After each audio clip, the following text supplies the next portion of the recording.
Who are the best bold quarterbacks when it comes to NFL potential? Steve Palazzolo here with Zach Robinson. We're going to discuss it. I wrote a piece for ESPN, Zach. With your help, you and I went through, we ranked every single one of the 78. Hard to do. Yes, very difficult. Starting bowl quarterbacks. It's over at ESPN. If you guys have ESPN Plus, you guys can read it, so give it a search. But we had to rank every single quarterback by pro potential, regardless of class. So that means freshmen, they were up for grabs, didn't really matter. So let's get into it. We had at number one, in a year where the quarterback class is a little iffy, we went with a true freshman when it comes to pro potential, Trevor Lawrence from Clemson. What have you seen from him that excites you as far as his prospects go? I love him here at the top spot here with the rest of the guys on the list, but there's so much like about his game. You start with the arm. He's got the arm talent, and we've seen the throws down the field. And then you factor in the decision making, which you highlight in this article. He's been incredible for a true freshman to make consistent decisions over and over, taking care of the football, the athleticism. He's got everything in the book that you're looking for. So having him at that top spot compared to these guys is the right move. I hate using the word prototype, but he really is the prototype when you talk about the size and, like you mentioned, the athleticism, the arm strength and accuracy that he showed. So, we're not crowning him necessarily, but he's got all the tools to be this guy going forward. I think the big question is going to be the mental game, right? How difficult is it to just make good throw after good throw, good decision after good decision? That's really what quarterbacking is. It's not necessarily just the high-level plays. Yeah, absolutely. And he's got to grow and see. He's going to see a bunch of different defenses once they start to catch up and try to, expose some of his weaknesses. And that part of it is going to be it.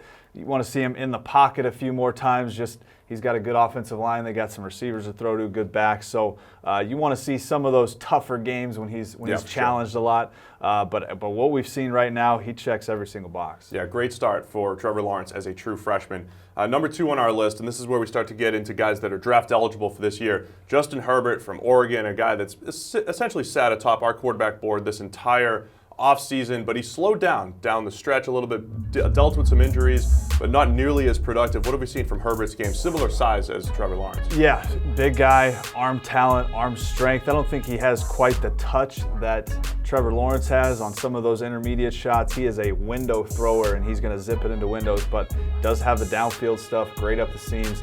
The consistency, when it got to the middle of the season, they had some injuries up front on the offensive line. He was under pressure a little bit more. That's when we saw his play drop off a little bit, but he's got a lot of things to work with. It's going to be interesting to see if he comes out, but he is a very talented guy. You just wanted to see him play a clean season. It's asking a lot, but for a top prospect, you want to see him play a clean season. That didn't quite happen. We thought we were going to get it the first 6-7 weeks, and his play definitely tapered off, but still a ton of talent. And one of the worst games he played was one that scouts might not even watch. It was San Jose State, and it was one of the worst teams that he played against, made some bad decisions, missed a few throws. So. Herbert's still at number two because of the tools and, overall very good, but we just want to see him take that next step. Number three, we went with Dwayne Haskins from Ohio State. He obviously had a massive breakout here, Heisman finalist, smooth in the pocket, a very good, strong pocket passer, very accurate, but some inconsistencies to his game as well, despite the, really gaudy stats he put up. Yeah, I mean, the stats were incredible, and you just look at his game. You mentioned true pocket passer, and he is very decisive, knows where to go with the football. I think that's been the main themes all year, is just he knows where to go with the ball, and he's accurate. He can hang in the pocket and work from 1 to 2, sees the field pretty well. The biggest thing that we've seen is the under pressure stuff. Some of those games where he was sped up a little bit, the Penn State game, the Purdue game, is when he struggled. So we got a small sample size, just one season, but there's still a ton to like. He gets the ball out on time, and teams are going to love that. There's definitely an offense to build around this guy. And tough road games that you mentioned there, too. I love to see these guys. Yeah, tough road games, not easy. Like, you going into Oklahoma and all that fun stuff. Yeah, we don't want to go there. Sorry. Kyler Murray, speaking of Oklahoma, comes in at number 4 on our list. They say he's going to go play baseball, but we're still going to talk about him a little bit as an NFL draft prospect. We put him at number 4, again, ahead of some other, bigger NFL draft names. What do you like about Kyler? We did a whole video on it, but, the Cliff Notes version. It's hard to find weaknesses in this guy's game besides the height, and if we're going to go there, his ability to extend plays, work in the pocket. He's got every single throw in the book. So if I'm him, I'm taking a shot at this thing and I'm playing football and just seeing what you got there. He's been so productive at every single level, high school and then the season he's played here. I do not want to doubt this guy. He's been incredible all season, and the athleticism that he has to make the first guy miss in the pocket and extended plays and making plays with his legs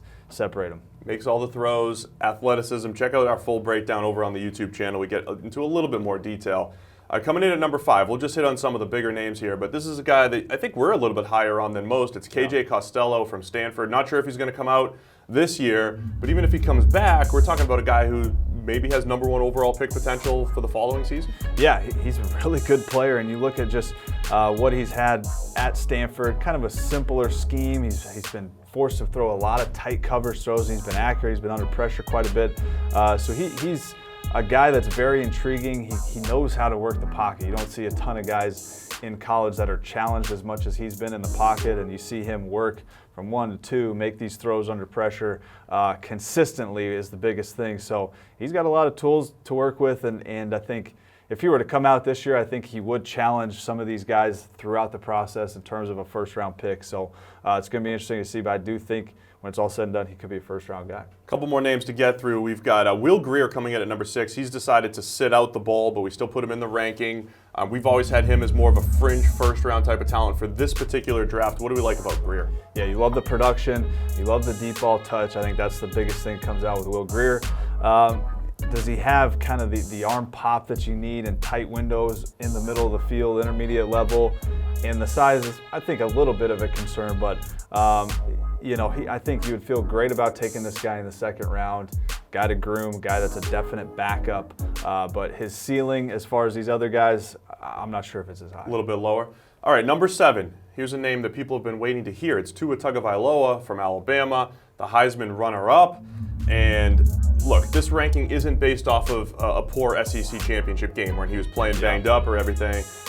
He graded really well for us. He did some really nice things, but you just rewatched every single one of his throws. What'd you see from his tape this year? Yeah, I think you're in agreement with this. The arm strength, you have some concerns there. Can he zip it into tight spots? We've seen some of those games where in LSU and Georgia, and some of those games where he had to zip it into some tight spots, and it lacks a little bit. But his ability to find the open man and work the pocket and throw accurately has been awesome all season. So you definitely don't want to doubt this guy going forward, but the arm strength is why he's down at number 7. Are we going to look back at his receiving core plus tight end Irv Smith and say, look at who he was throwing to after these guys are in the NFL? Those guys are unbelievable. Jerry Jeudy, Devontae, all these guys know the route nuances better than any college receivers. And when you go 4 deep across the board there, it's easy to see why he's had some success, and obviously they have been impossible to stop. So he's only a true sophomore, but can you see Tua adding a little bit of zip? Is there something to his motion? Is there any reason for him to move up on this list in your eyes based off where his limitations are? I feel like he's almost maxed out in terms of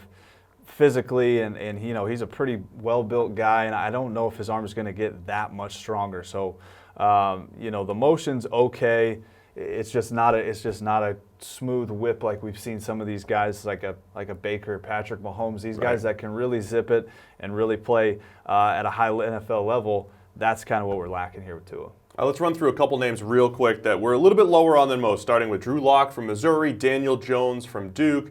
These are the guys that have the size, look like the prototypes, but maybe some inconsistency that drops them down a little bit. Yeah, I think Drew Lock has gotten better in terms of accuracy this season. You want to see him just make more plays. He's got to stay on schedule.